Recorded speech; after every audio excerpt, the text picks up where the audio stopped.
Well, it's a brand new day and a brand new week with clement weather, for which we're grateful, of course, on this part of the world. Wherever you're watching us from, good morning. Welcome to your perfect morning starter on Channels Television. I am Bukola Koka. And I'm Jeffrey Ozan. As always, let's get to see what's happening around the country. Today is the 26th, I should say. Yeah, 26th of January. 26th of January. So we're counting down to the very end of the month.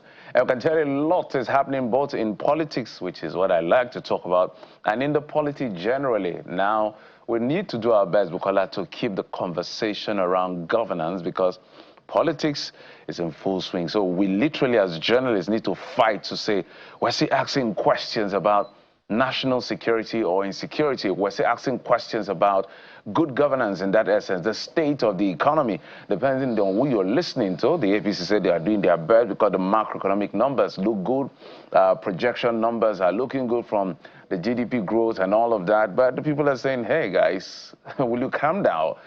Because we're waiting to feel the impact. We're talking with, I think I was listening to, no, it was Laddie Williams, who was interviewing one of the officials of the MBS when he was asking the question about those numbers that were adjusted because it was annualized, so that it doesn't what they call it, a base effect, that artificial spike due to base effect. But he was explaining that, look, the reason why you may not feel the impact for him, by his own analysis, is the fact that since prices haven't gone back to what Nigerians are used to, or wages haven't increased with the same rates or at the same rates that the inflation has gone up, there's no way you can feel the impact in the immediate term. So there's going to be that argument, because this election, I'm trying to put my head together to say, okay, what have they done wrong? What have they done fairly? What are they terrible at? That's my job as a journalist, so that when I'm holding government to account, I know exactly what to say. So we're talking economy, we're talking security, we're talking fight against corruption. I will continue to say it with a greater sense of respect to the EFCC chairman and even the ICPC, which we don't talk about so much. The fact that great work is doing to be proactive against the successor generation of corrupt Nigerians, which is AKA Yahoo boys. But yes, that's one hand. It's easy to track those ones because trails are easy to get because it's electronic. But the people who pilfer our resources, politicians, governors, senators, presidents, if you will, all of these people that have built their wealth, we know there's no way they built anything outside being stolen. Some of them, not all of them. When we see those ones behind bars, by now we're seeing people, situation where people that are having some of these challenges, even maybe getting largesse from government appointment, may even run for office and all of that. As we say, nobody is guilty until proven so by a court of coordinate jurisdiction. But I was listening to former IMF chief, who is now the, I think, ECB chief, Christian Lagarde. He said when they come to all of these conferences, they are talking about growth, growth, growth. But without fighting corruption, growth will be slow. And so she's beginning to have conversations with world leaders about anti-corruption. Has Bola Tinubu's administration shown significant effort in fighting corruption as it may? That is a big question. Well, we can, look at the different ongoing corruption trials and ask questions to that effect to find out if indeed there is a demonstrable will by the administration to fight corruption or to keep silent about corruption. We could ask questions, about past officers that have either been shown the exit door unceremoniously or those who have resigned amid spurious circumstances. And we could mention, the names of a few and ask the FCC for updates, that we've, asked time and again on this particular table on the show. We could ask about former Minister of Humanitarian Affairs, and the Director General of the relevant agency under the Ministry of Humanitarian Affairs. We could ask about, even more recently, the former Minister of Science, Technology and Innovation, why no follow-up has been done. Would it be, this time around by the Code of Conduct Bureau or the Code of Conduct Tribunal, and so in that regard, is there a demonstrable will, to fight corruption or to look the other way and sweep the issues under the carpet? And so, balancing the commitment to good governance, or the numbers that we keep referring to, that the administration quotes to show that indeed it is on the path to transforming the nation's economy to, the place of promise where has been eluding Nigeria for some time now. Has it balanced it with that will to fight corruption? Then you have your answer if you just look at those examples that have been cited, and even the ongoing trials, corruption trials against some officials of past administration, the immediate past administration. Where is it leading? What are the lifestyles of those current individuals at this point in time? You could ask those questions as well and find out whether, there's a balance in the commitment to good governance and the commitment to fighting corruption. And those are inextricably linked because of funds that could have been put into good governance that somehow have not been accounted for by those administrations. So you can't say one thing and do another and expect that, this trust quotient that we keep quoting that is evidently lacking on the part of the people to the government, it's evidently not there because of such issues. And so it's a clear conversation, and that's why we keep asking. I believe that, I asked this sometime last year, last week rather, during one of our conversations.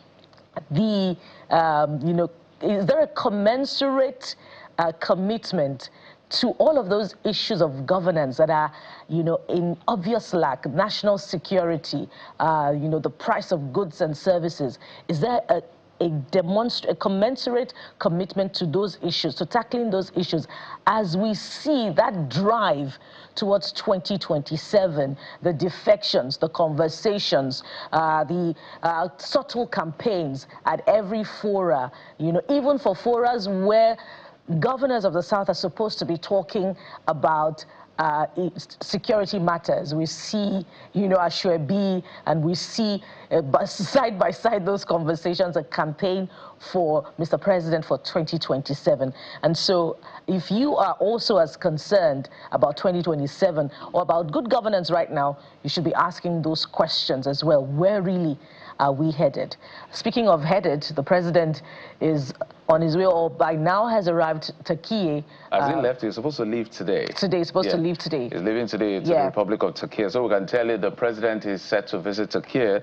According to the statement by Bayo Onanuga, who is one of his spokespersons, the president's visit is aimed at strengthening existing cordial relations between the two countries and exploring further areas of cooperation in security, education, social development, innovation, and aviation. Turkish President Recep Tayyip Erdogan paid an official visit to Nigeria from October 19 to 20th, 2021. So they say the agenda will include meetings between high-ranking officials of both countries, such that memorandum of understandings will be signed in scientific research, energy, technical cooperation, media and communications, military cooperation, and protocol, among others. So we have a long list of persons who will be going with him, members of cabinet. The NSA is included in that. And, well, the president is expected to return to the country at the conclusion of the visit. That got my attention. So we're not sure when he's coming back. I don't know whether this is a style just to rile Nigerians, or this is the presidency not sure of the itinerary, or leaving his itinerary open to, eventuality. But we should not, the other day we're very critical of this presidency for telling us the president is visiting Europe when he's actually going to France. We don't know anywhere else he went to, because at least we only saw him in France with the meetings he had with Paris, Paul Kagame of Rwanda president, and Emmanuel Macron. So we don't know. That's why I tell them, you're running the country. There's nothing wrong. I keep saying, I'm not saying he's sick, but I'm saying given his age, it is okay once in a while. Nigeria is a tough country to run. You go check up yourself, your medicals and all of that, to be sure you're in good state. If you're not in good state of health, there's no way you can concentrate to run the country. So given that the fact he's in his 70s, it's fine. We can argue to the effect that why is he not doing it in the country? That's another argument altogether. Mine is, if he's going for something, it's now a public property with a, in court. He's accountable to us. Wherever our president goes, we must know. But this idea of running it like a cult, not like a country, it is not good. So the presidency, please, it is not good that you leave things vaguely. You give room for speculations and all kinds of conjecture. And when people come at you, you get angry because you created room for that. Europe is not a country, it's a continent. Well, now he's traveling to Turkey. We don't know when he's coming back. He said he would be done when he's finished with his visit. Is it 1 day, 2 days, 3 days? His presence is highly needed here. Speaking of uncertainty, perhaps another item on this that we should be interrogating is the president's, avoidance of, key meetings in the West. Last year, he wasn't at the UN General Assembly, and I believe some were saying that the year before he was also absent at the World Economic Forum. This year, the president was also absent this time around, and we should be asking the president's aides, why this strengthening of ties with the Arab world, and besides, his bosom friendship with the Prime Minister of France, the President of France, rather, this seeming constant avoidance of the Western world. What's the foreign policy direction as far as that is concerned? We need clarity on that. The president is the chief marketing officer of, the Federal Republic of Nigeria, and we've had, this issue of national security that has been, significant for much of 2025, costing Nigeria, diplomatic relations that are now being, sort of addressed, with security commitments by the United States of America in seeing in, long, withheld security equipment, being provided to support Nigeria. But really, we need a clear direction of, the foreign policy stance of Nigeria with the West, especially with the United States of America. So we ask those questions yet again. Why was the president not at the World Economic Forum in Davos, Switzerland? But by the way, the vice president did an amazing job of representing the president at that event. And so we ask those questions yet again and ask for clarity. But of course, that will be another conversation that will be mainstreaming in the coming days. I think I'm familiar with the presidency and how it works, especially under different presidents. I try to study how they behave. You're not going to get that answer, at least, because if they wanted to provide that answer, you'd have gotten that answer. But right now, that is not a priority to them. We just have to keep asking. Maybe when we get to talk with one of the spokespersons, they'll be able to give us an explainer. But let's tell you what we're doing today on the program. First up, politics is up. We're going to be talking about politics today. Those are the two gentlemen. Abba Yusuf, the governor of Kano State, and his predecessor, godfather, Robbie Okonkwoso. Well, Abba is saying, I'm going back to the APC. Well, it looks like his political godfather is not in the same boat with him. So what exactly is going on? What is the future of the NNPP as far as Kano politics and Nigerian politics is concerned? The mass defection or the continued defection looks like there's no end in sight. Bukola. See, that part of the conversation about being deliberate to bring back the issues of politics to what really counts, which is governance. So today we'll be focusing on whether or not the federal government is prioritizing not just your health, but the welfare of the workers in charge of your health, as the FG urges the joint health sector unions to call off their strike. The National Secretary of the union joins us today to discuss their demands and the areas where the government has not upheld their word. Absolutely. And then we get back to local conversation in Nigeria's Commercial Nerve Center. It is no doubt the center of excellence, but it is notorious for building collapse and fire incidents. So we face one today, which is fire incident. How do we curb incidents of fire and inferno in the Commercial Nerve Center of Nigeria, Lagos? That will be part of our conversation today. Okay, so hey, we will just take a break, and when we come back in just a moment, we'll bring in our guests who will be helping us break down what the dailies are saying. Mr. Daya Kintobi joins us in just a moment. Stay with us.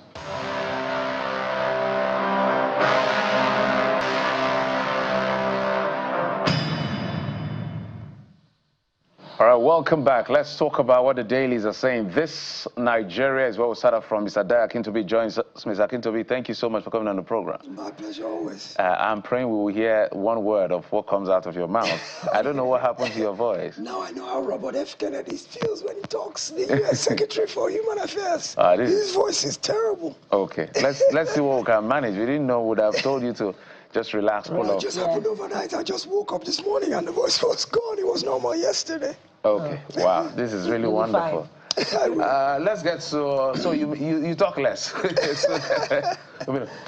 Yusuf versus Kwankwaso. So that's how this Nigeria is leading. Yusuf versus Kwankwaso, battle for Kano's 6 million votes rages. Governor, NAS members, others joining APC today. NNPP, Kwankwaso, this is biggest betrayal ever. I think he even declared that day the day of betrayal. What do you make of this? A day that we live in infamy. I think the key is that block called Kwankwasia. The question is, will they move with the governor or will they stay with Kwankwaso? That is really the linchpin, because that Kwankwasia movement controls the votes in Kano State. And that group has been nurtured over the years by Kwankwaso himself. So the question is, where do their loyalties lie? If they stay with Kwankwaso, he will still be a formidable force in Kano politics. If they move with the governor, then that depletes Kwankwaso's influence and authority. My guessing is that Kwankwaso has a strong hold on that movement, and that the governor going, he's going to become a political orphan, but will also be protected by the governing party, which he used to belong to about 12 years ago. So he's simply just going back home. Politics is all about interests.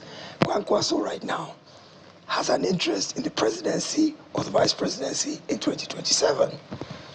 The governor's interests don't align with that. And so there's a natural divergence of interests, which has made them go their separate ways. And we could ask, critically also, if the interests are split right down the middle in Kano State between the governor and his political godfather, Alhaji Rabi Musa Kwankwaso, especially because the governor is leaving with a faction of the party and the state assembly, to a political destination that we have an idea of, but we're not going to conclude right now until the announcement is made. But we've also seen what don't you want to conclude? Jeffrey, hold on. Is he going we have an idea. Is he going to a court party? We have an idea, but hold on. Well, it's certainly not the ADC, because there are reports that Alhaji Musa Kwankwaso himself is headed for the ADC. We saw, that short clip over the weekend of thousands of supporters, by the way, who are urging him on to whatever political destination that he's headed. But it's interesting that they no longer see even Alhaji Kwankwaso himself no longer sees the NNPP as a viable vehicle, to fill his political aspiration. Yes. Why do you think he also has to leave? Well, the interesting thing you should note is that the deputy governor is not in sync with the governor. Deputy governor, from all intents and indications, is not moving with the governor to the party. So what that tells me is that there's some ideology at play here, and there are issues of loyalty. NNPP, for all intents and purposes, is a one-horse race. I mean, it has put all its eggs in the Kano basket, and its leader has national ambitions. So he's recognized the fact that if he stays in the NNPC, he doesn't have enough national spread to be able to actualize his ambition. So he's looking for a broader platform. He knows, of course, he has no home in the APC. He tried to negotiate with the APC. Those talks fell apart. PDP is in shambles. Labour is nothing to speak of. ADC may be where he's headed, but he's put conditions down that he will go to the ADC if he's guaranteed a presidential or vice presidential slot. So the key thing to note is that he's recognized the fact that NNPP can't actualize him in national office. Yeah. Let's see how it goes. Speaking of which, that's going to be our first conversation on the program today. But let's check with another paper this morning. And I'm spoiled for choice this morning because two key papers, focus on different aspects of the economy. Perhaps we should check on the Guardian newspaper this morning. And there you have it. Decades of trade deals fail to wean Nigeria off crude oil dependence. You find details on page 6 of the Guardian newspaper, and we're just talking about the president's, seeming strengthening of ties with the Arab world, but, a certain kind of avoidance, if you like, with the West. But whatever the case, the president has had a healthy dose of, opportunities to market Nigeria and renew bilateral relations or strike new ones since 2023. Why are we, at this juncture, regardless? This is the result of decades and decades and decades of oil dependence. We've focused all our energy on developing our oil sector to the detriment of other aspects of our economy. So even when you are out there trying to push trade deals about exporting other products from Nigeria, like cocoa, like cashew nuts, like soya beans, all the other things we produce, you have to start from somewhere, and it takes a while to build up this momentum. Then also the dependency on oil over the years. It's a very difficult thing to wean yourself off of because you become so dependent on it. And truth be told, oil is a very easy way to generate revenue. You just punch a hole in the ground once. And once you punch it in the ground once, Mother Nature just keeps bubbling that thing up out of the surface. You don't really need to do much work except protect the assets. But in terms of the rigor involved with oil prospecting, it's a one-off job. Once you've done the major oil find, the rest of it is just simple. So it's an easy way to make money, as opposed to things like mining, for example, which is what a lot of the trade deals are about. Our natural resources is we want to start exporting our minerals. We want to export our agricultural crops. Those things require a lot of hard work, a lot of investment, and a long period, a gestation period that is extensive, unlike oil. So every government has trumpeted the fact that we want to diversify the economy, we want to and some of them have good intentions to do so. I think the president's travels and his bilateral relations with a lot of the countries, okay, today he's going off to Turkey, which I looked up, and the funny thing to me was that Turkey is also in Europe, so we can as well say the president's gone to Europe. We don't know if he'll make a stopover in his favorite destination. To be in Asia. No, part of it is in Europe, and part of it is in Asia. Yes. So it's bicontinental, it straddles two different continents. But we can generally, jocularly say the president has gone on another trip to Europe because part of Turkey is in Europe. But no, I think this administration has paid a lot of attention to trying to deepen bilateral trade relations so that we can wean ourselves from oil dependency. However, there's a balance. By the time you put so much time into overseas trade focus, you might be shortchanging domestic issues such as insecurity and the health of our economy generally. But is there some promise there that we can quote if you consider, some investments by foreign companies in Nasarawa State? The other day, the Minister of Solid Minerals was talking about, a gold mining investment company in the country. So is there some promise, however little? And when you also consider the potential with the AFCFTA, on the African continent, the, little increase in export activities going on there. So what are the promises that you see from that space? We're looking at it from a broad perspective. You look at something like the MD of Shell announced that they'd be investing 20 billion in Nigeria's economy, and the reason they're doing it is because they believe that the steps the president is taking is strengthening the economy. The reforms are going to improve a lot generally, and that they have the confidence. So the administration is basically saying that FDI, that overseas investors are getting a lot of confidence. And it's not just about the oil sector like Shell, but that they're signing various trade agreements because the international community is seeing what the administration is doing and has confidence in the ability of these reforms to turn around the economy. So I would say that ultimately we will see gains, probably little by little at first, and then there will be a groundswell of improvement, because as long as the inputs are going in, over time they will germinate fruit. Mr. Akintobi, I'm just feeling for you. But must let you go. Mr. Akintobi is a public affairs analyst and a journalist. Thank you, sir. Thank you. And please take care of that voice. I shall rest the voice and be ready to go. I remember when I did this when I was on the radio, I did this same thing. I went to its service. I was coordinating the service, and I screamed my voice out. I almost got my job on the line. Saying, you cannot use your voice like that. Because your voice is your currency. Rested, really. Yeah. Thank you so much. Thank you. Thank you very much. We'll take a break, and when we come back, we will switch gears. So our very first conversation for the day, and that has to do with what's playing out in Kano politics by Yusuf, the governor, and members of the State and National Assembly leaving for the APC. Well, the Kwankwasiyya movement, which is the core of the NNPP, seem not to agree because their leader is not following him. That's the conversation. Join us in just a moment.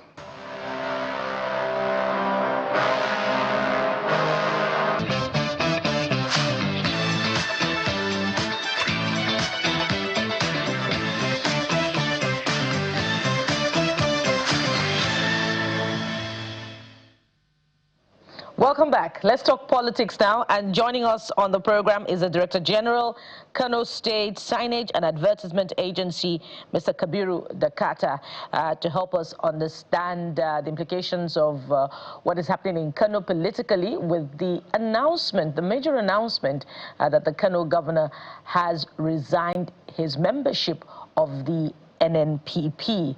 And so let's talk with Mr. Dakata now, who joins us from our Kano studio. Mr. Dakata, good morning and thank you for joining us on the program. Thank you very much, and good to be with you. And so we can safely assume that the governor is headed for a particular destination, which is the All Progressives Congress. Well, the government said that it was going to announce a new destination of the governor, the State Assembly members, and of course the National Assembly members in a matter of days. So we can safely assume that he's headed for the All Progressives Congress, and the negotiations of the last couple of weeks, especially after he met with Mr. President, have come through in favor of Kano State. Talk to us about that. Yes, as the media team of His Excellency doing a very good work to update the general public about the preparation. So it is now all set that His Excellency has made a decision for the good people of Kano State. As you know, politics is not just about political parties. It is about people, conscience, and destiny. So the decision was taken with prayers, reflection, and deep sense of responsibility to the good people of Kano State. You see, as a leader, His Excellency Alhaji Abba Kabiru Yusuf has thought of the benefits that Kano State people can derive from this decision that he has made.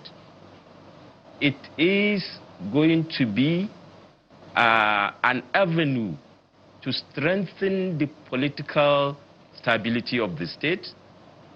It can attract more opportunities from the center. It can serve as an avenue for political reconciliation. So it is about the people of Kano State, not just about his personal, political interest.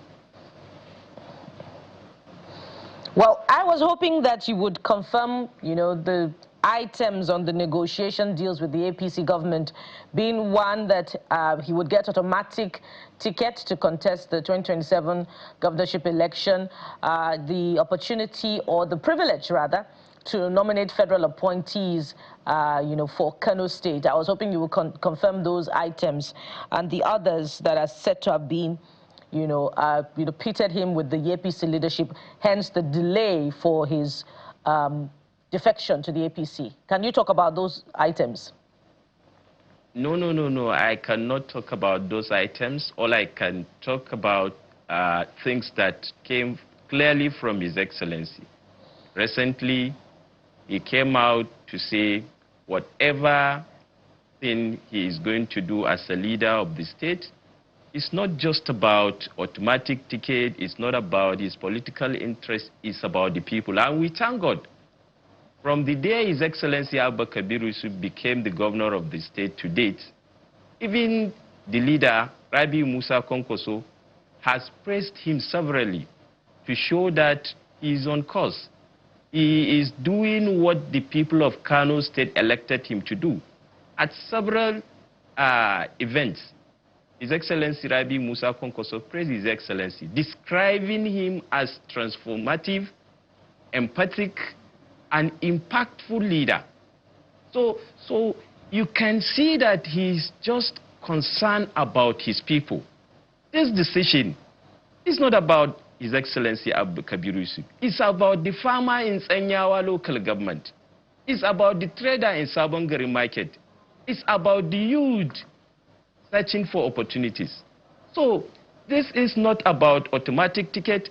The issue of automatic ticket, I only heard it from the chairman of the APC in the state, Ablai Abbas, where he said whether there is that conversation or not, the governor of every state stand the chance of getting the ticket of that party, whether there is an agreement or not. And I know there will be a time when such, request or decision can be taken not only at individual level. So it is not an individual APC member that will push for himself to get the automatic ticket. That kind of decision can be taken at the level of the APC's governors forum.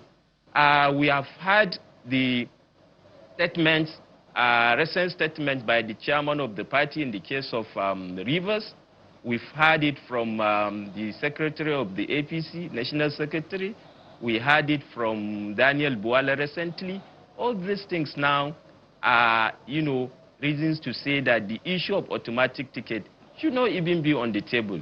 It goes without saying, but it is not for me to say that our own concern is just like His Excellency said, his people are his concern.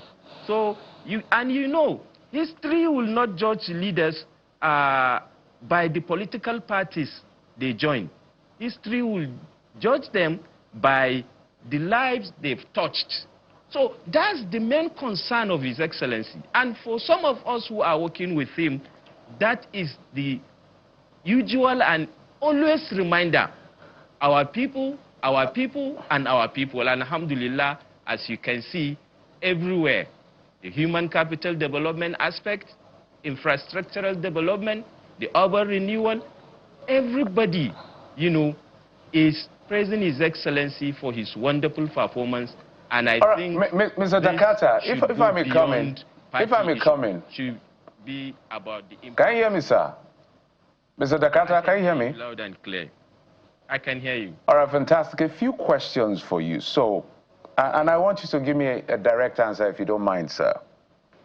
If Abba Yusuf doesn't defect to the APC, do you think that in 2027, his chances of winning Kano under the maybe influence of his political godfather, Robbie Okonkwoso, would have been very slim?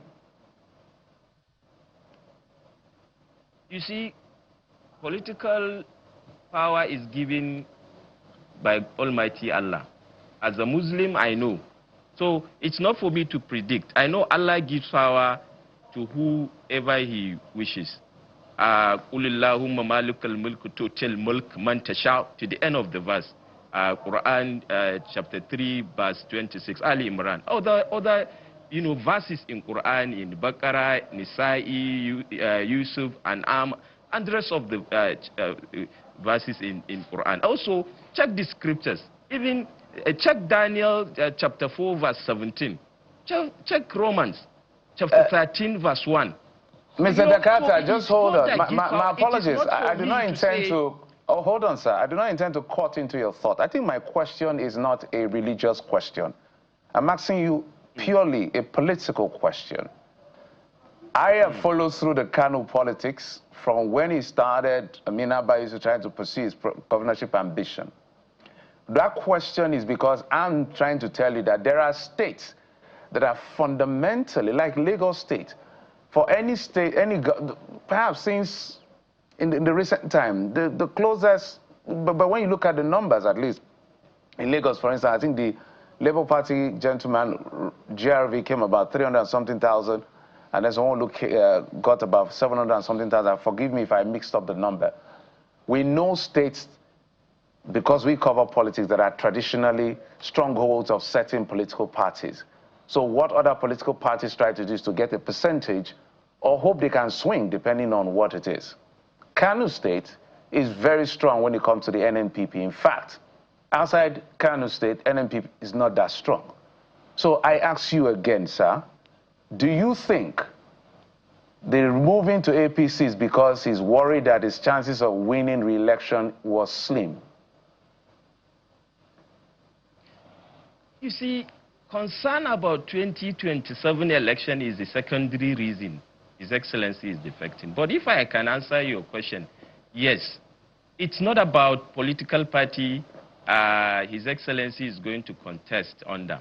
It's about his performance, it's about his personality. And I know you can remember the result of 2023 elections. His Excellency Alhaji Abba Kabir Yusuf happened to be the only gubernatorial candidate all over Nigeria, in all the states, that scored 1 million+ votes. Check your archive.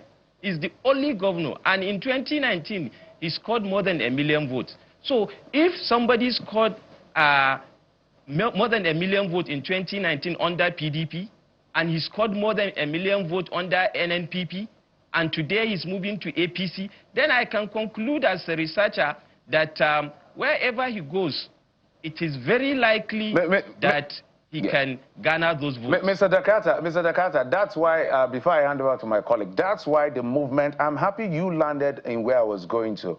That's why the defection is suspect, with the greatest sense of respect. Under PDP, he literally almost unseated a sitting governor in 2019. Under NNPP, he won that election, perhaps one of the biggest numbers. So we can, by mathematical extrapolations, we can say, even staying in the NNPP, he will still have won the governorship election.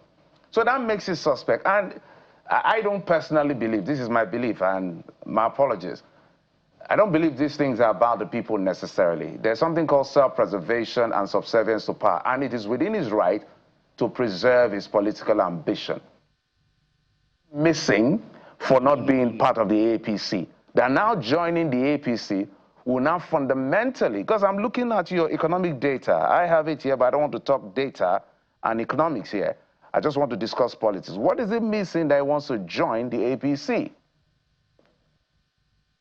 Yes, like I said, it will serve as an opportunity to attract more funding from the center, more opportunities, more interventions. Let me give an example. Recently, there's a project that has been, uncompleted. All the 3 past governors tried their best. His Excellency Malem Shekarau, His Excellency Rabi Musa Konkoso, His Excellency Abla Umar Ganduje. They all tried their best. When His Excellency Abba Kabir Yusuf came, he did part of the project, completed part of the project. But the larger part of the project, now, because of this alignment, the federal government has approved more than 46 billion naira for the project. That's Uji project. So these are some of the things that will, make His Excellency, make this alignment, not about his personal interest. And if a political leader believes that he can perform better on a particular platform, I think he should be encouraged, to take that step. So that's all about it. It's not about his personal ambition. If Abba Kabir Yusuf will contest election, I'm assuring you, it doesn't matter which political party is going to contest on that, because he's popular in the state. He has touched lives. He's performing wonderfully well. Look at education aspects. Recently, Kano State became the first, topping all other states in NECO results. look at the foreign scholarship. Well, Mr. Dakata. Look at the basic education. So he's doing his best and the people are appreciating. So it's not about his political interest. Mr. Dakata, we'll talk about Kano governance, at another date when we have another opportunity. But let's zero in on the politics. Isn't it an indictment on the administration if without the defection, the 46 billion naira for the Wuji project that you quoted wasn't released? Wouldn't it have been an indictment? Isn't democratic dividends supposed to go evenly to all regions of the country? Yeah, okay, one thing, I'm not sure about the figure, but it's around 46 to 47. But I don't see it as an indictment because it's politics. The neighboring states that are APC states, are benefiting more from the center than Kano State. So, and I don't see it as something wrong for the center to favor states that are, under the political party, that's APC. So it's not an indictment, it's an opportunity for the party to, do better in the state controlling. Mr. Dakata, you forget that the president swore an oath, to commit to the development of the Federal Republic of Nigeria without discrimination to any part of the country. But let's go to another critical part of this defection, which is the deputy governor, according to reports, is not defecting with Governor Abba Kabir Yusuf and has in fact declared his loyalty to the Kwankwasiya movement. And we know the implications of what Kwankwasiya movement means. The groundswell of support, as far as that is concerned, goes to the founder of the movement itself, former governor of Kano State and the presidential candidate of the NNPP. So how is the Kano government managing this splitting of loyalty of a key member of the administration? So that's another aspect. You see, our democracy grows when leaders are free to make tough decisions in the interest of the people they serve. So the deputy governor has his own interest, and he can exercise his right. Nobody is going to stop him. But I'm assuring you, we are also members of Kwankwasiya. It's not as if we are going to, disengage from the, ideology. Having different platforms, being in different political parties, does not make us, former members of Kwankwasiya, because it's about the principle. And that principle is targeted at people, impacting the life of the people. And that's exactly what His Excellency Abba Kabir is doing. Like I said, at several times, his mentor, praised him for that. And like you said, we are talking politics. That is one thing with Kano State. At the moment, we are more concerned about the governance. That His Excellency is not, playing politics with the mandate the people gave him.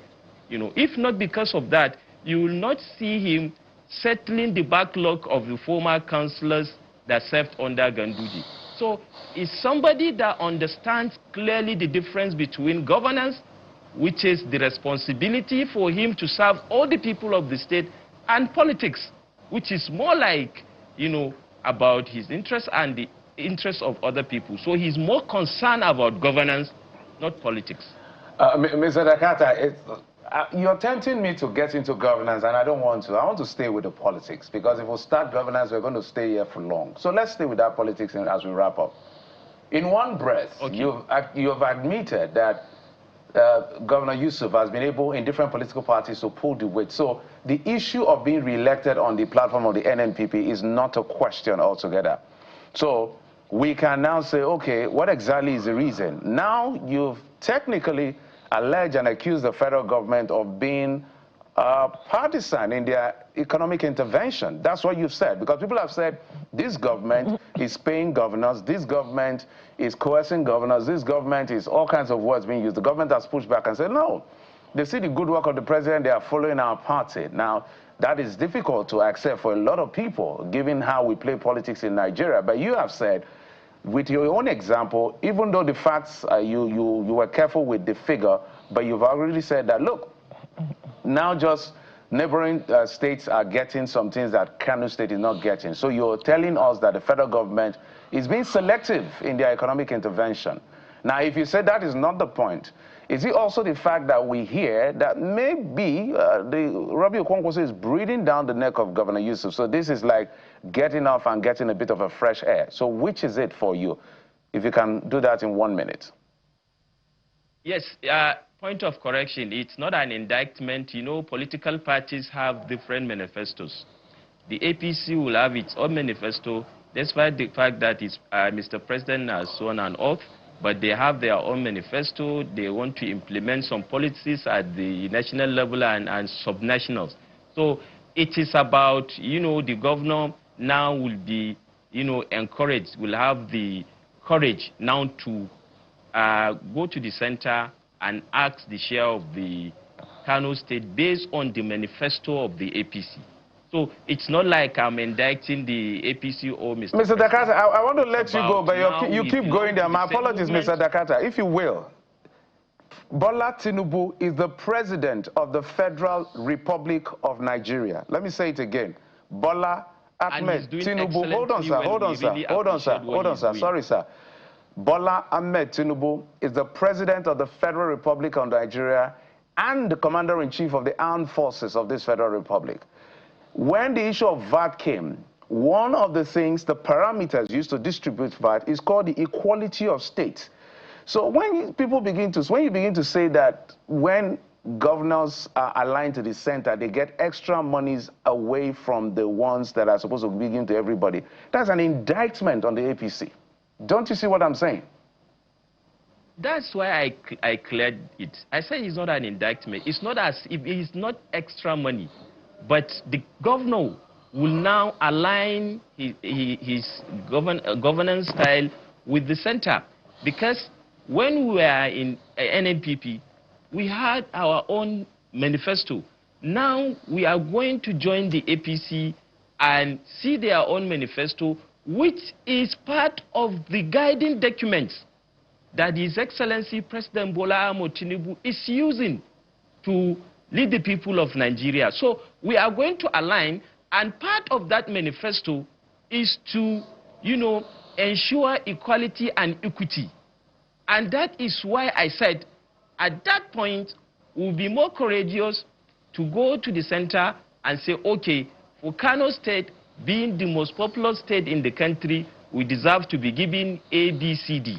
You understand? It's not an indictment. I quite appreciate and I commend His Excellency Bola Ahmed Tinubu for the wonderful transformation he's doing for this country.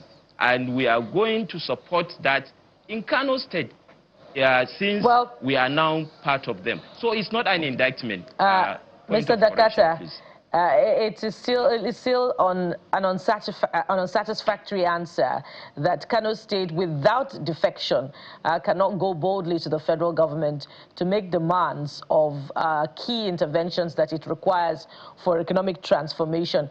But that has been the narrative shaping not just the defection of your government, but other state governors in the last couple of months. But we must anchor at this point, and thank you for coming on the program.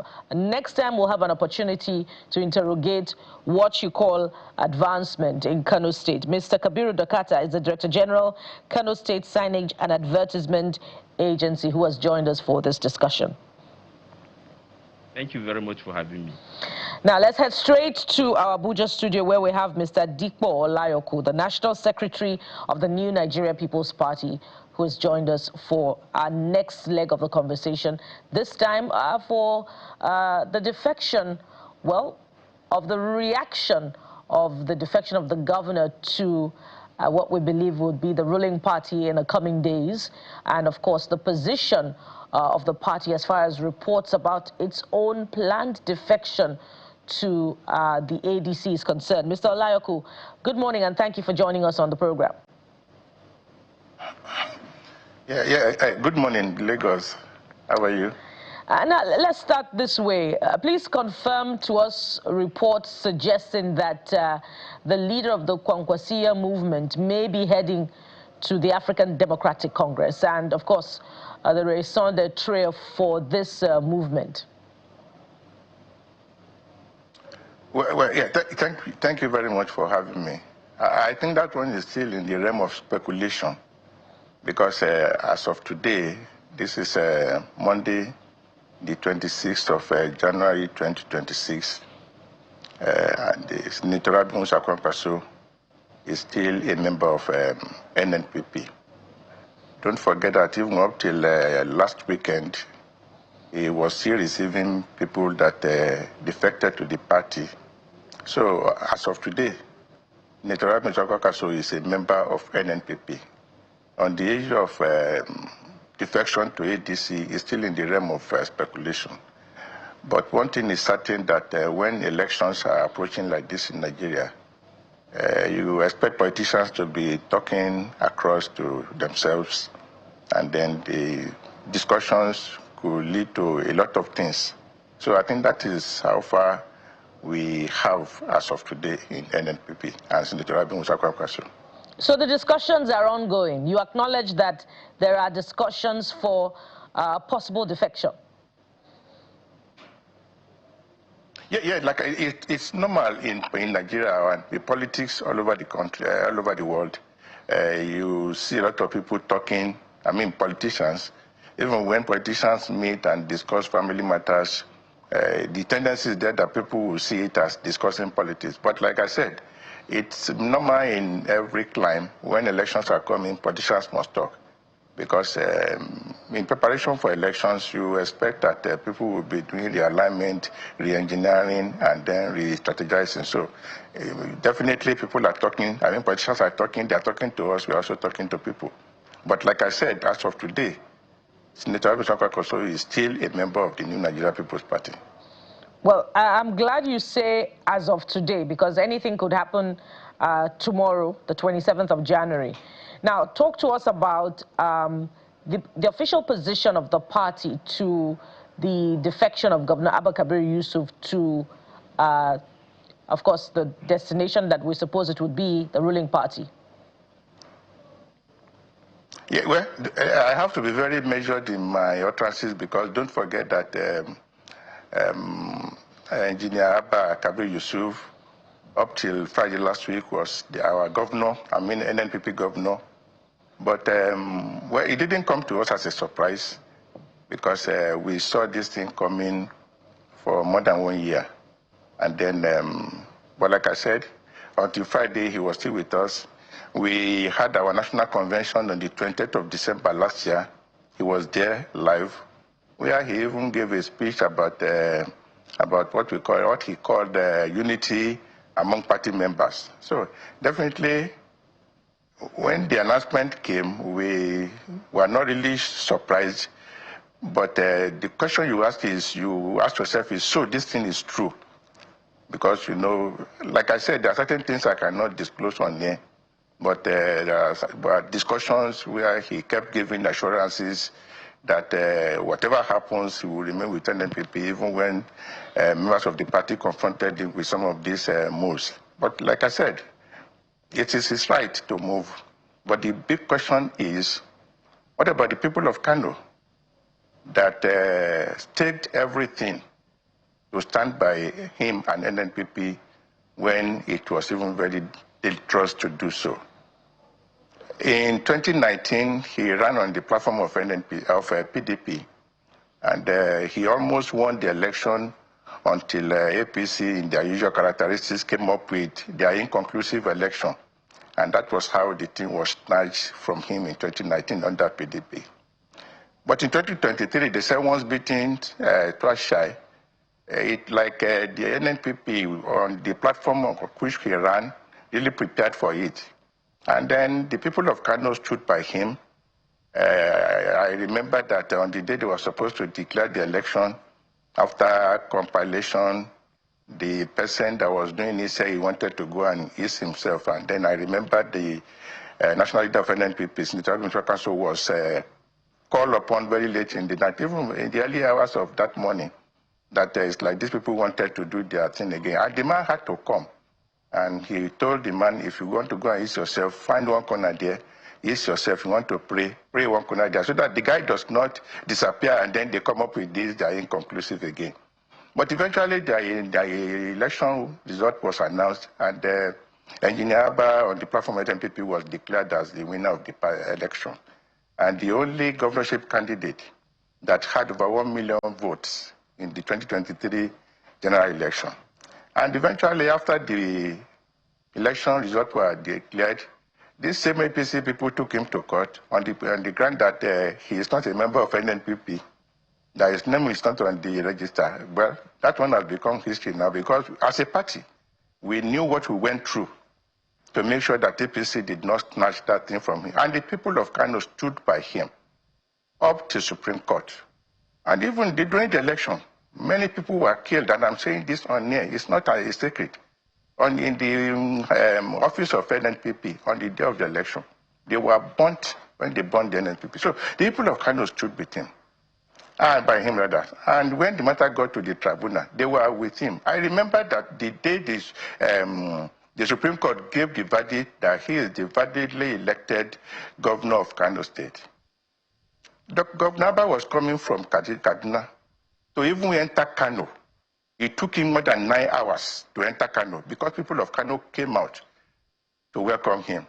So if after all this, and then he decided to give the mandate of Kano to the APC that the people of Kano rejected, even when they were in power. Because in 2023, NNPP did not have even a single councillor in Kano to confront APC. And in all the 5 elections held in Kano in 2023, NNPP defeated APC. So if the governor decided to go back to APC and give the people of Kano's mandate to APC is the right thing, well, we cannot begrudge him, because that is politics. But like people said, 2027 is around the corner. Mr. Layoko, then we'll go to the polls again. I have a few things I'd like you to clear. Great points you've raised. But we've spoken with 2 NNPP members. Now he's going to the APC, Mr. Dakata, who has alleged or has accused the federal government indirectly, because we kept on him and kept on him, because that's what he's saying, that certain economic interventions is purely partisan, which is one of the reasons why they are moving to the APC, so that they can get some of these quote-unquote largesse. Because the accusation against the APC, people are wondering, why are states that say strongholds of other political parties, maybe the PDP stronghold, NNPP, for instance, Kano stronghold, and I've even heard chieftains of the APC saying they will still have won that election in 2027. Why are they moving? So allegations to the fact that they are being threatened or they are being given money and all of this. Now you are saying, given history of 2019, given history of 2023, that the APC attempted, okay, they succeeded, quote and unquote, because those are the words you use, APC in their way. They almost succeeded in obtaining the 2023 election in favor of the APC. So, in favor of the APC. So are you saying, by excellence, that the man may actually have justification to move, now that there's this overwhelming APC all over the country, that if he doesn't move, that allegation of maybe writing result may be true, so that is why he's saving his political career? Is that what you're saying in essence? Yes, like I said, there are certain things we cannot put on air that we discuss, and then we know some of these things. But I remember that when the governor of Rivers State had problem with his boss, that's the current minister for FCT, and then the president invited them for reconciliation. An elder statesman that attended the meeting said when the president came up with the agreement he wanted them to sign, the man said it was very clear that the president was issuing a text to the governor, reminding him that he is the president and the commander-in-chief of the armed forces. The governor of Oyo State just last weekend came up and said, in the history of Nigerian politics, that we have a government or a president that even governors cannot talk to. So unfortunately, the situation we have in Nigeria today is a situation of a principal of a school, who is the president, while the governors are the class captains. Interestingly, my friend who spoke before I came in said they were aligning because they needed some largesse from the federal. I think it's an indictment on the president and then the type of democracy we are practicing. Because you don't need to align with the federal before you can enjoy what actually is what belongs to them. But the bottom line of this thing is that we are practicing democracy, and we are practicing what we have 3 tiers of government: the federal, the state, and then the local government. But unfortunately, what we have today is we have an emperor. Because one of the Governor Abbas man said they moved. Well, somebody very high there, that they moved because they needed a stable platform. And I think it's in tandem with the fear that a lot of Nigerians have, that the current national government is moving towards having a 2027 presidential election where we only have one presidential candidate. And it doesn't go well for the Nigerian democracy. But like I said, there are certain things we cannot put on here, but Nigerians themselves know what is happening. I think something is wrong with the democracy we are practicing in Nigeria as of today, where oppositions are being deliberately threatened because of 2027. But I think those who drafted the 1999 Constitution as amended never envisaged that we'll get to a situation where you have a president that will be like a principal and the governors will be like the class captains. So it is very, very unfortunate. But I think if we're talking of a federation, we should have a president that will deal with everybody, that will interact with everybody, all the political parties, as if they are his children, because he's the president of the country. But if somebody who come on here and say they are aligning because there is an intervention fund they needed and which they could only get if they align with the center, I think that one is a minus to the president, is a minus to the governor, because the people of Kano, they saw, interestingly, the governorship election came about 3 weeks after the presidential election. The people of Kano that gave their mandate to him knew that the president of APC had emerged. So if they had wanted to align with the center, the people of Kano would have voted for an APC governor. But, well, he has decided to live. Like I said, we are all friends. We were together in the trenches when we were fighting APC, because they made it very clear that they would make his government ungovernable. Look at the issue of the appointment of an EMA, which condition is very clear. It's in the purview of the state authorities. They bamboozled him, they overwhelmed the governor. You have a governor that will give an order, and then the state commissioner of police will give a counter order. So that tells you the type of democracies we are practicing. In the last election, the by-elections we had, the results were there for everybody to see.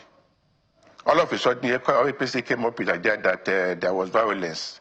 The commissioner of police initially didn't know the mind of the APC. He came out and said there was no any violence, that the elections were free and fair.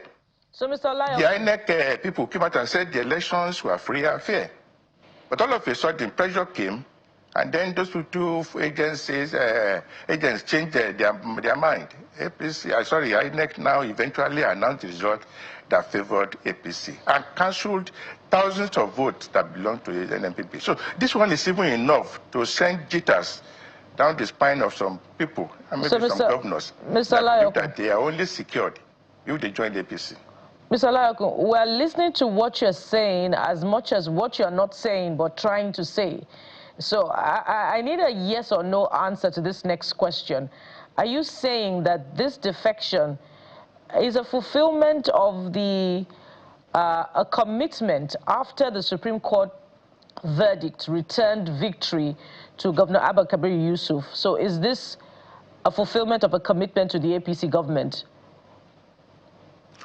Yeah, we were not there when they were having that commitment or that engagement as a party. The party was not involved. So we also heard about it just like another person. But the only thing we know about that Supreme Court judgment was that the party did not sleep. Immediately after that sleep, after that that error at the Court of Appeal level, where the body of the judgment gave the victory to APC and the conclusion gave victory to NNPP. We knew what happened. That was why, as a party, we now decided to say, no, this thing is beyond politics. And we went out, we were all over Abuja, going to embassies, telling foreigners, foreign countries, big countries, that what is happening in Nigeria. Eventually, Supreme Court, in their wisdom, gave the verdict back to NNPP. So, as to any arrangement with the president, NNPP as a political party was never involved. But I'm only telling you that the governor had been under immense pressure right from the very beginning to make sure that they cow him. I wouldn't know, maybe that is why he has given into, because if after the by-election, INEC could give a result that favored APC, cancelling thousands of votes that belong to NNPP, when INEC itself, when CP itself said there was no violence, it's not for any governor to say, am I sure that even if I win in 2027, they will not change the verdict. But this is not democracy that Nigerians fought for. This is not democracy that Nigerians fought the military. Many lives were lost. Many people became incapacitated to enthrone a democracy. Not the type of democracy that Nigeria really fought for, that culminated in 1999 democratic government. All right. We'll just have to subject your own submissions to further scrutiny when we have a representation of the All Progressives Congress on the program. Mr. Dikpo Olayoku is the National Secretary of the New Nigeria People's Party. Thank you for coming on the program. Thank you very much. We really appreciate you. We'll take a moment now. When we return, there's more for you on the Morning Brief. Stay with us. We'll be right back.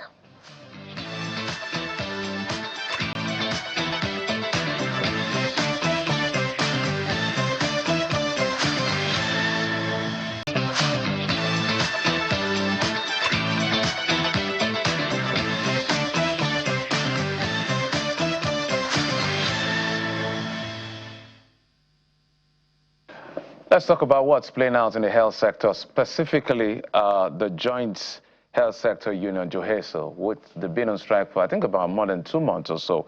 The National Secretary of the Joint Health Sectors, as well as the General Secretary, Nigerian Union of Allied Health Professionals, joins us virtually, Mr. Martin Egbanubi. Mr. Egbanubi, thank you so much for coming on the program. Thank you so much, Hannes, for having me. Mr. Egbanubi, government is now saying and asking the union to call off the strike because of the impact it's having on the health sector. But the union is saying, look, we're doubling down, except there's a new position as at this morning. They say the reason why we even embarked on the strike, we're not seeing it yet enough. Is that a true reflection of what is playing out, or there's a new development? Well, thank you so much. As at this moment, no new development. Our position still stands that we have a 1-point demand and we want government to address this demand. And of course, the facts are before the federal government. So we are not negotiating. On this matter, we've concluded negotiations in 2021, and a committee was set up, an interministerial committee, which we also refer to a high-level body committee of government. And so the government have submitted reports since 2021 December, and has since been communicated, to the appropriate government organ responsible for approval of remuneration. So we are not negotiating. We have concluded negotiation on this thing a long time ago. So maybe you refresh the memory of Nigerians who are not quite familiar with what the issues are.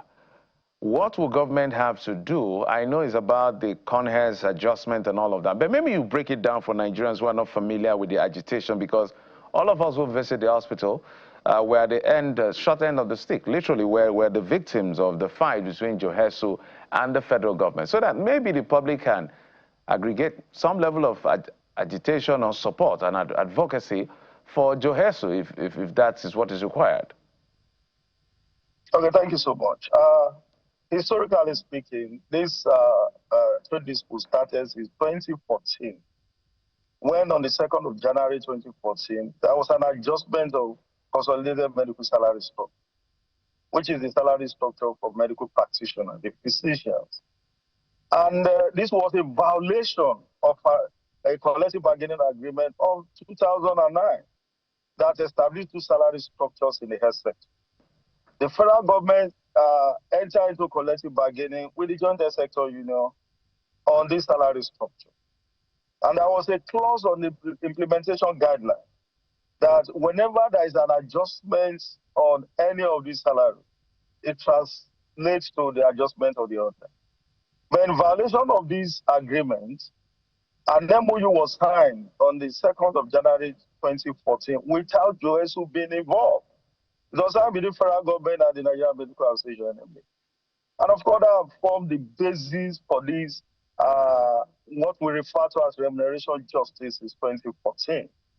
And we have insisted since then that government should reverse this in order to ensure that there is justice in the remuneration of health workers. Because we work in the same environment, and we expect that whatever thing that is done must done in line with not just in terms of remuneration justice, but in line with international labor standards. Because there are standards set internationally, which have been domesticated in our labor laws in Nigeria, in terms of wage fixing, salary adjustments, or any form of remuneration. So, and this is what we stand for. Of course, we are not grandstanding on this matter. This issue has started, we've gone through a series of negotiations, from Jonathan's administration to Buhari's administration, and now to President Bola Ahmed Tinubu's administration. In fact, precisely on the 5th of June 2023, when the current administration took over power, in leadership of joint sector unions, JOHESU met with Mr. President, because we were on strike when the administration came on board. And of course, that exchange led to the suspension of the strike at that time, because Mr. President did assure us that this matter will be resolved as quickly as possible, especially when the cabinet is put in place. But surprisingly, since the cabinet has been put in place, some of these dilly-dallying here and there, promises there and there, and so we've not really moved forward on this matter. So also, to lay this foundation clearly, this coherence adjustment has to do with the basic salary of health workers apart from physicians, because of course we have nurses, pharmacists, physiotherapists, pharmacy technicians, even the admin officers, the accountant, the mortuary attendants, and other workers apart from physicians, because the two salary structures are one cater for the physicians and the other salary structure with the consolidated health salary structure caters for other health workers. So what we are saying in essence is that based on the collective bargaining agreement of 2009, federal government should respond to our demand. And of course, the report of the committee has since been submitted to the budget office of the Federation. And the budget office of the Federation is the secretariat of the Presidential Committee on Salaries.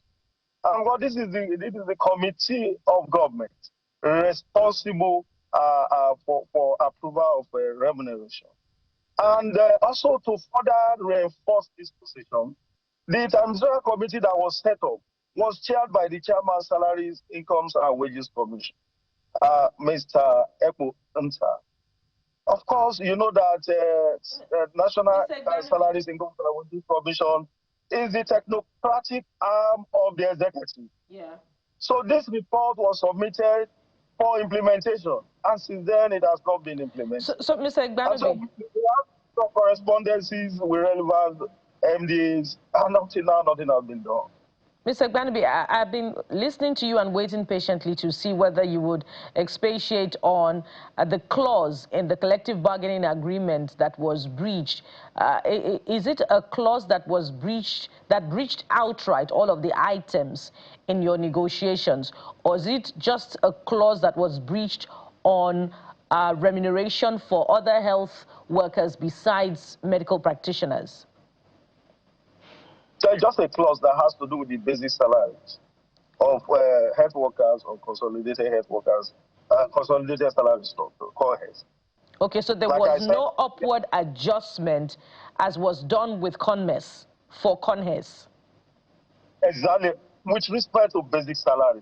there are other items on the collective bargaining agreement, which has to do with allowances. We're not even talking of allowances now, because there is a committee already set up since August last year by federal government on collective bargaining agreement negotiation. The last time we had that was 2009. All right. So now we want to negotiate for upward review of allowances. But what we are talking about now has to do with basic salary. All right. All right. So when was the last time basic salary was reviewed upwards for joint health workers? Well, of course, you know, since 2014, we've had about two national minimum wage. Therefore, there's no way that you have national minimum wage that there will not be adjustments on all salaries of workers in the country. So I think that's the general thing. But when you want to talk of when was the salaries of workers on COHES salary structure adjusted, that should be like that's 2009 that I'm talking about. 2009. It's 2009. Because of general adjustments, it has a consequential adjustment, and of course, it's applicable to all workers, especially those. So that's about 15 years ago. The last real adjustment to the salary of joint health workers, that's about 15 years ago, 2009. Now, your strike has been on since November, I believe, 2025. Correct me if I'm wrong. But according to the federal government, yes, let me just quickly land. According to the federal government, there have been different conciliatory meetings held with your leadership. Talk to us about that and why it has not significantly led to progress in conversations between your leadership and the government. Okay, thank you so much. Well, we issued 15-day ultimatum as prescribed by Section 41 of the Trade Dispute Act, 38 Laws of the Federation of Nigeria 2004, which prescribed that essential service workers are issued 15-day notice before withdrawal services, which we did. We issued 15 days. And on the eve of the expiration of the 15-day, precisely on the 13th of November 2025, the Minister of Health invited us for a meeting. And at that meeting, we have the Minister of Finance. And the meeting was progressive in terms of how to resolve the matter. So the Minister of Finance, actually, who is the chairman, Presidential Committee on Salary, the Minister of Labor is the co-chairman, while the DG, Budget Office of the Federation, is the secretary. So the Minister of Finance, based on the fact that the report on COHES adjustment is already before the federal government, before the Presidential Committee on Salaries, attempted to commence the process of implementation. And so at that meeting, we adjourned till 4 p.m. to allow for relevant ministry, department, and agency do the necessary documentation and procedures to ensure that this is implemented. Of course, we have 3 stages of implementation. 1 is the issuance of circular, 2, release of table, and 3, to discuss the implementation plan of the COHES adjustment in terms of payment. Okay, so now, by the time we reconvened 4 p.m., the story was different. And we were told that, oh, come on, we are going to meet later.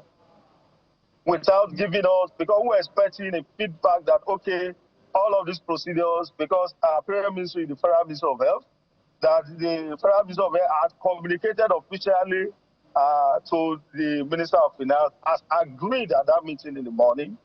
And so we're expecting that, okay, all the procedures have been concluded, so there's no need of you going on strike. But when we came back, it was a difference. We were not giving a feedback that was encouraging. So that made the strike inevitable on the second day, because we have to convene our expanded National Executive Council meeting, which comprises of the neck of the 4 affiliate unions of JOHESU. Okay, so now after that, the government only invited us when we have resumed. We have resumed the strike, and the conciliation meeting started, because what happened on the 13th of November 2025 was not a conciliation meeting. It was a trade dispute settlement meeting to avert the strike, because the Minister of Labour is the one empowered by law, by the Trade Dispute Act, to call for a conciliation meeting, because it's the Conciliator General of the Federation. So now, the Minister of Labour invited us to a meeting, I think on the 19th of November, and we honored the meeting. We were there, and we had discussion on how we can suspend the strike. And we were to reconvene again based on the proposal we have put forward. And we have, all stakeholders present at that meeting. So by the time we reconvene for the second conciliation meeting, we were not given a satisfactory response based on the what we agreed on the first meeting of conciliation. So far, we only have 2 conciliation meetings by the position of the Trade Dispute Act. But after that, few days ago, precisely as we were invited to a meeting by the Ministry of Health. Of course, theirs is no conciliation. It is to settle the dispute. What are the minimum demand that we can? We said no. We only have one demand, and this demand is the implementation of the report of the adjustment of consolidated salary structure for health workers under CONHED. So, and we started the conversation. And at this point in time, the Nigerian Labour Congress and the Trade Union Congress of Nigeria had waited. In fact, the meeting that we had at the Ministry of Health was on the 15th of January, was on the basis of the 7-day ultimatum issued by the Trade Union Congress of Nigeria, when the circular on no work, no pay was issued by the Federal Ministry of Health. So, and the Trade Union Congress of Nigeria demanded that the circular be withdrawn within 7 days. And that was what led to the meeting we had on the 15th of January. So it wasn't really a conciliation meeting, but of course it was aimed at settling the dispute so that if government can meet the minimum demand, then we are good to go. Okay? So now, after this, just we had another... If you can hear me. Okay, I can hear you, please. So the government is inviting you back to the table, but you say you have just one agenda. The government is saying, call off your strike first and allow for negotiation. That is the position of the federal government as far as this issue is concerned. Is it a possibility, or until you see them move the needle before you listen to anything that's coming from them? Well, thank you so much. I don't think we're asking for something that is difficult, because the report we are talking about was a committee set up by federal government. And what we are saying in essence is that implement this report. So, I mean, we are not grandstanding, like I said earlier. We are very clear based on the position of law. And that is why if there is any union in the health sector that have demonstrated commitments to best practices in terms of labor engagement, I think it's JOHESU.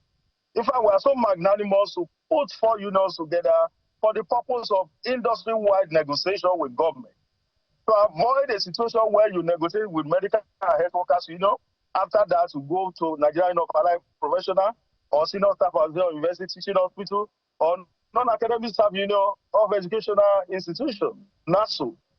NAM used to be with other nurses, but they pulled out. Okay, so we came together under the platform of joint sector, to say, to make negotiation and management of trade dispute very easy for government. And I think JOHESU should be commended. So we don't just embark on strike for the sake of it.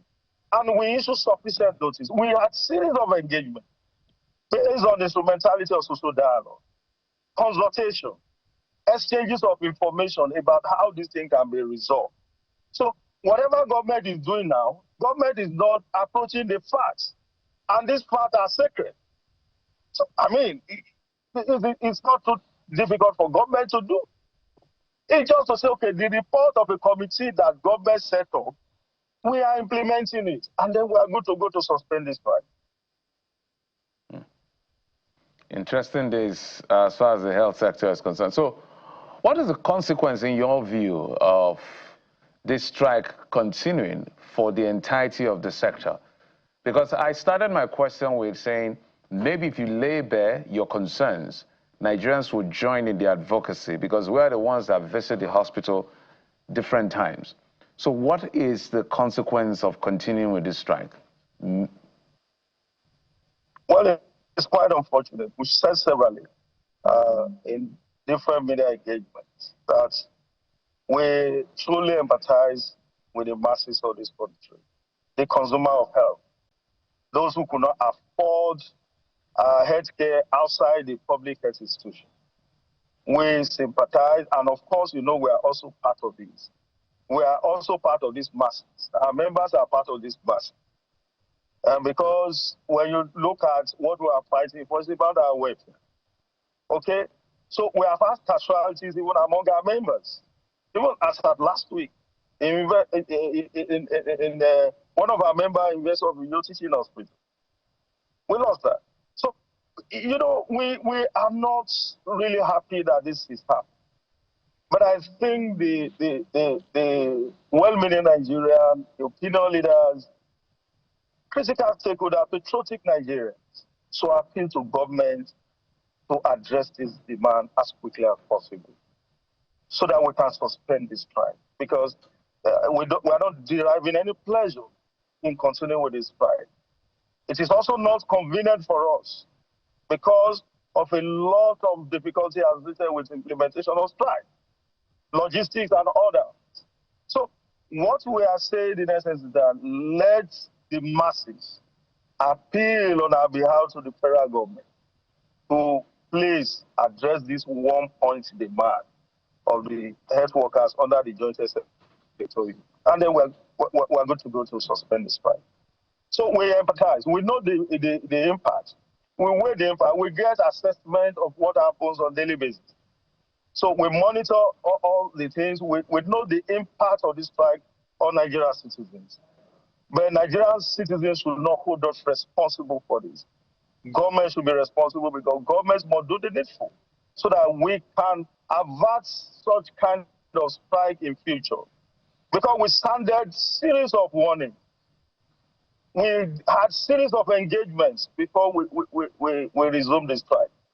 That was suspended since 2023. When the president intervened on the 5th of June 2023, that was to suspend the strike, and he will mandate the relevant FDA to address our issue. But of course, we have also written a letter directly to Mr. President to remind him of the engagement of 5th June 2023. Okay. We had a lot of changes, on this matter, even with National Assembly.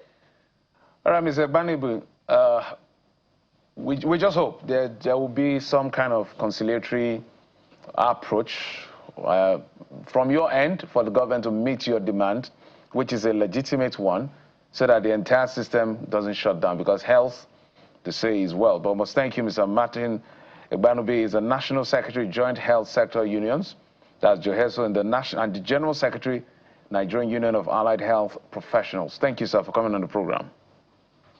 Thank you so much for having us. Thank you. We'll take a break, and when we come back, Lagos is undoubtedly one of the biggest economies it's the biggest economy in the country by state, and one of the biggest in Africa by city, and of course is the commercial nerve center of Nigeria. But this same Lagos is notorious for a few things: traffic, fire incident, and of course building collapse.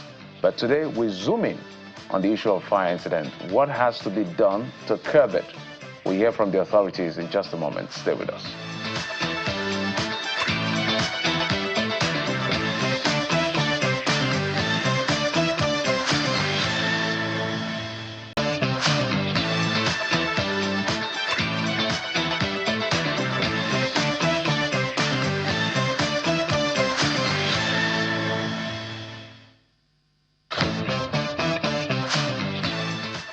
Welcome back. It's still the morning brief right here on Channels Television. And as we progress in our conversations this morning, we ask, why is Lagos beginning to become increasingly notorious for fire outbreaks? Is it attributable to human error consistently? Is it attributable to slow response in emergency management, or more likely structural defects in town planning outlooks?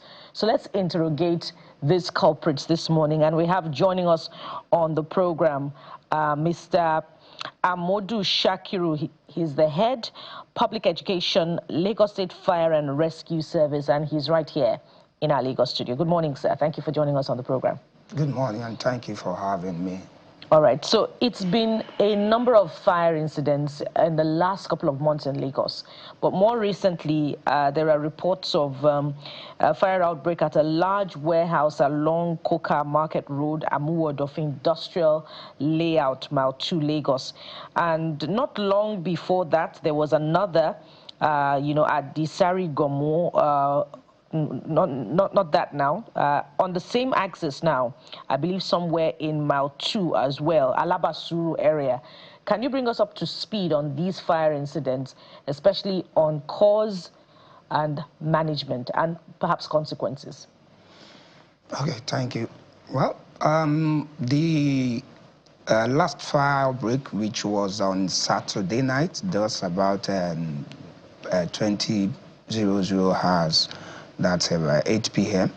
and that's emanated at a warehouse, a large expanse of warehouse, which was storing what we call chemical, different kind of chemicals. And then when the fire emanated, they become explosive because these chemicals are stored in 200 liters drum, and there are hundreds of them in that expanse warehouse. Fortunately, we have to battle it all through the night, and then by about 5:55 a.m. on Sunday morning, the fire was out, and then we begin the second process of recovery, which is damping down. And see, fortunately, the radiation affects a neighboring container terminal. About 10 of their container terminal was radiated with the fire. Then the admin block of this so-called warehouse also have some radiation spreading there. But by and large, we were able to curtail it within the warehouse it started from. And then what the cause is that we always advocate that stores and warehouses need to follow what we call fire safety arrangements, because the proper housekeeping in stores and warehouses refers that your goods are supposed to be stacked just the library style. And what do I mean? Just the way we have racks and shelves, stacking books and creating gangway in the library style, because it calls for ventilation. Stores and warehouses, it's all about security consciousness. The safety consciousness of the owners are not there at all. They are at zero level. So they stack it. Even if they have window, they don't open it because they fear for thief. Now, it's only one door in and everywhere is locked up. In most cases, the store are stacked with full goods. So there is no basis for anything we call ventilation. And ordinarily, there is what we call room temperature. And if room temperature does not have the opportunity of ventilation, it tends to increase over time. And if it increases over time, it can lead to the point of ignition. It increases to that point of ignition of the substance you are keeping there. And before you know, it can emanate in fire on its own without any external influence. So these are what we always try to push out, that even if you think nobody is coming around to ignite your store, if you don't properly arrange it to comply with fire safety arrangements, then you stand the chance of... I want to believe that a place like Lagos, as fire service operatives and the state government by extension, there should have been some major mappings. It's called the Commercial Nerve Center for a reason. This is the hub of the country in terms of goods movement, storage, and logistics. So in terms of data, let's stay with this before I go over to the data. So when you went there and you asked questions, because I'm sure questions will be asked, what did you notice? What's the level of compliance? Is it terribly bad, or what they have was not able to curb the level of inferno that ensued from whatever caused the fire? What is it? In fairness to the owners of the warehouse, the safety consciousness there, it's at the zero level, because there is nothing like that suggests any fire installation around. We can't even find fire extinguisher. In a warehouse? In a warehouse. No fire extinguisher? Yes, talk less of a fixed installations or a fixed safety installation. So it's just like I said earlier, these are warehouses that, you know, only the boss has the key. Even security men don't have access there. You know, everywhere will be tight locked just for security reasons and throwing away the safety reasons, you know. But I do tell people that you can be secured and not be safe, but if you are safe, you are secured. Is it the same pattern in all of the fires that you have responded to on that corridor? Because we hear that there's been quite a number on the Mile 2 Lagos-Badagry Expressway axis in the last couple of weeks. No, not really. The other similar one is the GNI, which, because it's the same storage, though that is an office building, but it has been converted over time to stores and warehouses. And the stacking follows the same pattern.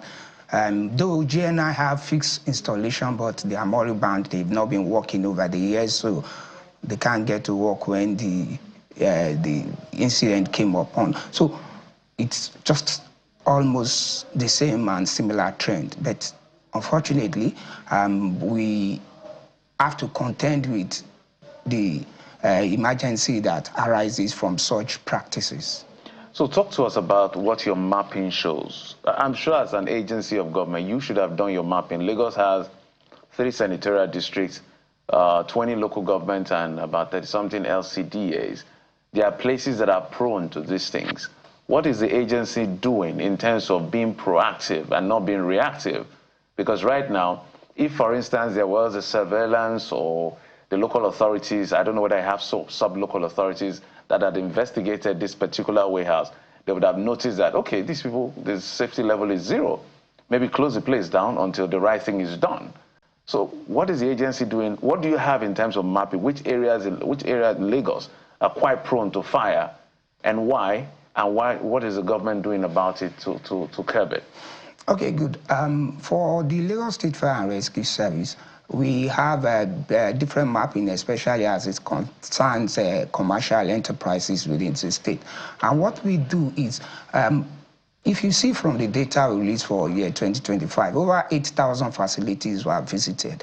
These are visited to check their fire safety compliance. And, you know, we know the regular companies which are very, very safety conscious. So we may not bother too much about it. But when I say over 8,000, we know we have more than that in Lagos, far more than that. But we concentrate on those we know that may not comply. You know, we have records of those who have been over the years complying with fire safety regulations. So we don't pay premium attention to those ones. But those we know they are found wanting over time, we do.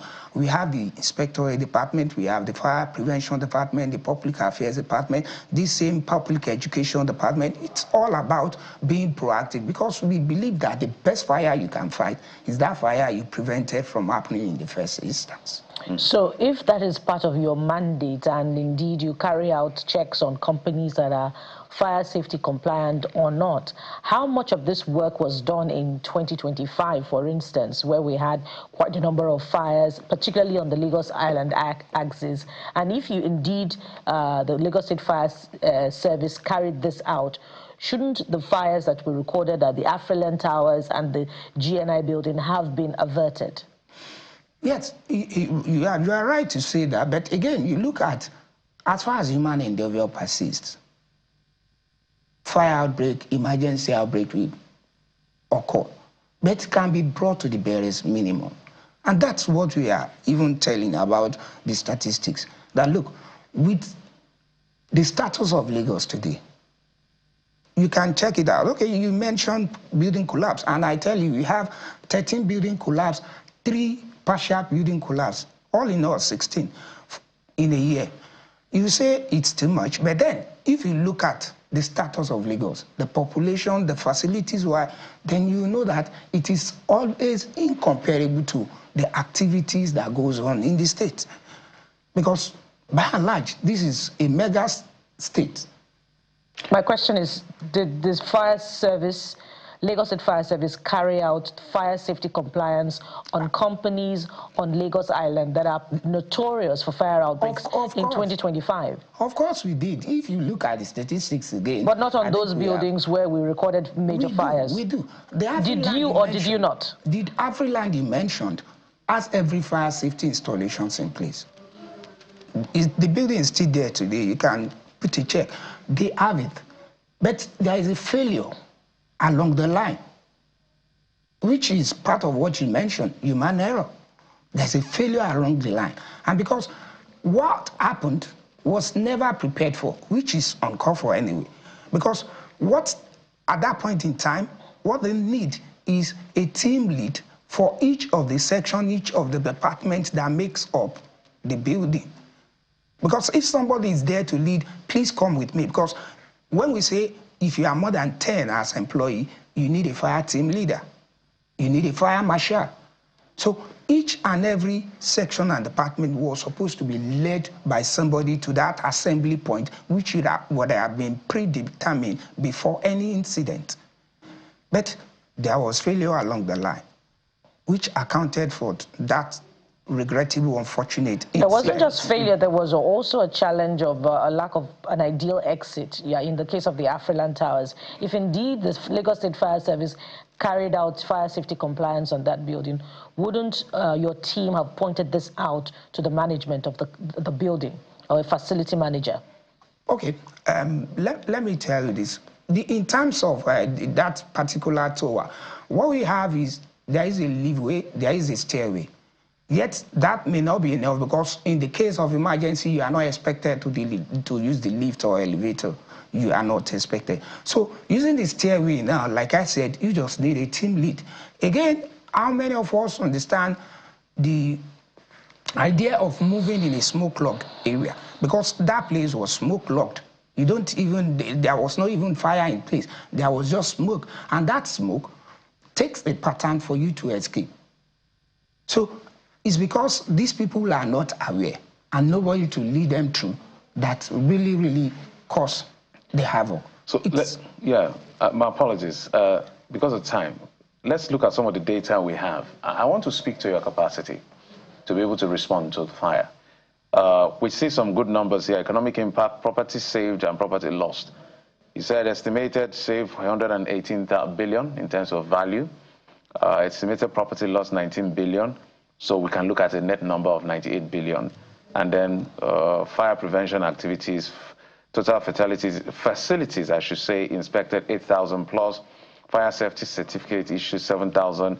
Fire safety report issued 90 on request. So with this data and a lot more that will be displayed on our screen as we continue the conversation, how would you assess the capacity of the fire service in Lagos to respond to fire? So I'm talking, how many of you are personnel of the fire service department in Lagos? Are you up to 100? Are you up to 1,000? Are you up to 10,000? And what is the best practice, global best practice for a population that is estimated, we're not sure, but we'll keep it around 20 million. And the number of high-rise buildings, I'm trying to Google which is the tallest building in Lagos and all of that. Your capacity to respond to those kinds of high-rise buildings, if you can pack this in one and respond. Okay. The tallest building still happens to be the Stallion House on Marina, which is a Union Bank headquarters of 32-story building. Well, the capacity, you have it in that data. We are about 8,000 of us, and then the government over time, if you are aware, in 2022, we graduated 435 from the training school. 435 were employed to join the service, and as we speak now, we have 150, which I think China has also reported last week when we made the release. So the capacity is there. In terms of number of fire stations, we have 24 as of today, and it's counting because 5 is still under construction as we speak. Completed and in use, is that functional. When I say fire station, we mean full functioning fire stations. 24. 24. It can be more. And like does it cover the 24? Do they cover what Jeffrey has been calling the mapping of the entire state? Yes, it covers the mapping. But why then is it that in some cases, people who are affected, they finger, slow response to fire situations, for instance, the GNI, that if indeed, the response had been as effective and as swift as possible, then there would have been minimal loss of life? Response is a factor of so many variables. For example, 767 is Lagos emergency toll-free number, and it has been since 2007. I can tell you, if you do your survey, not up to 40% of Lagosians know that. Because I can't imagine that one will live in Lagos and Lagos not live in him. If you live in Lagos, even prior to 2007 or after 2007, you should know the number that can save your life. So the point is, who make the call? If you are hearing a blazing siren, who you the right of way? We have street gates. We have double parking. We still have attack on firemen is in that report. We still have force call. We have 645 of that. And for every force call, the time you call again, we will probe you. We will probe that call before we will probably hit it. For everywhere they attack us, we will report to the nearest police station before we go back there in another time.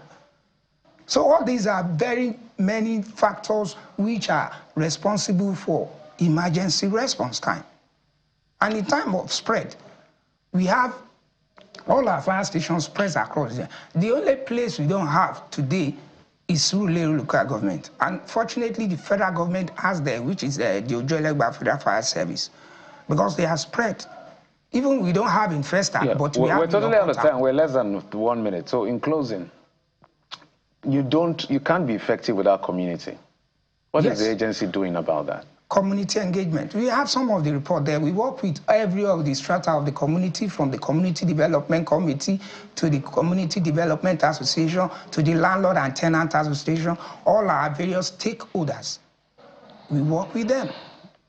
Well, I wish we had longer time. I wonder if you can do this in 10 seconds. Why did it take it days? Because the fire lasted for days at the GNI. What were the challenges that you had?